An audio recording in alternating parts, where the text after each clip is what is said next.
পশ্চিমবঙ্গ বিধানসভা নির্বাচনকে সামনে রেখে কেন্দ্রীয় স্বরাষ্ট্রমন্ত্রী অমিত শাহ শুক্রবার কলকাতায় এসে নিউ টাউনের একটি হোটেলে আয়োজিত সংবাদ সম্মেলনে বিজেপির নির্বাচনী ইস্তেহার ভয় নয় ভরসা প্রকাশ করেন। এদিন অমিত শাহের সঙ্গে ছিলেন বিরোধী দলনেতা শুভেন্দু অধিকারী, রাজ্য সভাপতি শ্রমিক ভট্টাচার্য এবং কেন্দ্রীয় মন্ত্রী ডক্টর সুকান্ত মজুমদার ও শান্তনু ঠাকুর। তার ইস্তেহারে কেন্দ্রীয় স্বরাষ্ট্রমন্ত্রী অমিত শাহ বাংলার সার্বিক উন্নয়নের কথা বলেছেন। এই নির্বাচনী ইস্তেহারটি বিশেষভাবে বাংলার নারীদের মন জয় করার লক্ষ্যে তৈরি।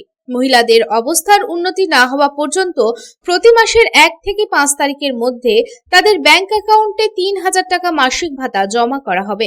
এছাড়াও বিজেপির নির্বাচনী ইস্তেহারে গর্ভবতী মহিলাদের জন্য 21,000 টাকা দেওয়ার কথাও বলা হয়েছে এবং বলা হয়েছে 75 লক্ষ লাখপতি দিদি তৈরি করা হবে। চাকরির ক্ষেত্রে মহিলাদের 33% সংরক্ষণ দেওয়া হবে। শুধু তাই নয়, প্রতিটি থানায় একটি পৃথক মহিলা থানা থাকবে।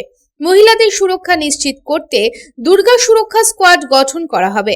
ক্যান্সার সংক্রান্ত রোগের জন্য মহিলাদের ক্যান্সার স্ক্রিনিং এরও ব্যবস্থা করা হবে।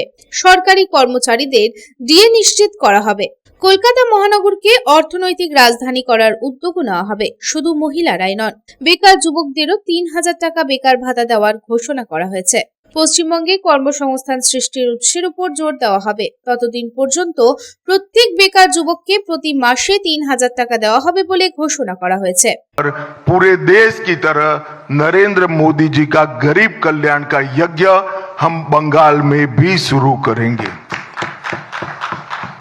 महिलाओं के स्वास्थ्य के लिए निःशुल्क एचपीवी टीकाकरण, कैंसर की स्क्रीनिंग और 100% इंस्टीट्यूशनलाइज्ड डिलीवरी, हर प्रसूता को डिलीवरी के समय इंस्टीट्यूशनल डिलीवरी का फायदा मिले वो हम सुनिश्चित करेंगे।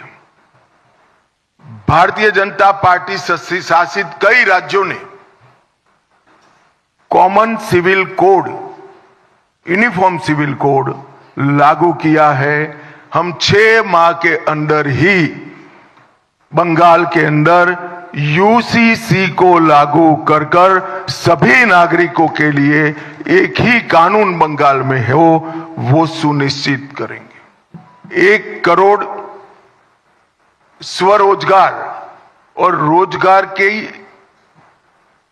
तक हम निर्मित करेंगे। उद्योगों को लगाकर नई रोजगारी खड़ी करेंगे, स्टार्टअप का जाला बुनेंगे और स्मॉल स्केल इंडस्ट्री के माध्यम से हजारों युवाओं को उद्योग साहसिक बनाने का काम भी हम करेंगे। बेरोजगार युवाओं को 3,000 की मासिक आर्थिक सहायता देने का भी भारतीय जनता पार्टी भरोसा दिलाती है। Bureau report, Public Times. আর ভাড়া বাড়ি নয়, এবার আপনার নিজের স্বপ্নের বাড়ি গড়ে তুলুন। আপনার স্বপ্ন পূরণের সঙ্গী এবং দূষণমুক্ত খোলামেলা পরিবেশে নতুন ঠিকানা আনন্দ নিকেতন, কুমারবাজার, বক্তানগর রোড, রানীগঞ্জ। এখানে রয়েছে 2 এবং 3 বিএইচকে অ্যাপার্টমেন্ট। মাত্র 1 কিলোমিটার দূরত্বে পেয়ে যাবেন station, market, bus stand, bank, school, হসপিটালের সুবিধা। সন্নিকটে জাতীয় সড়ক বাঁকুড়া মেদিনীপুর হাইওয়ে, থাকছে ব্যাংকিং লোনের সুবিধা। তাই দেরি না করে আজই যোগাযোগ করুন 9933704001 9333107047।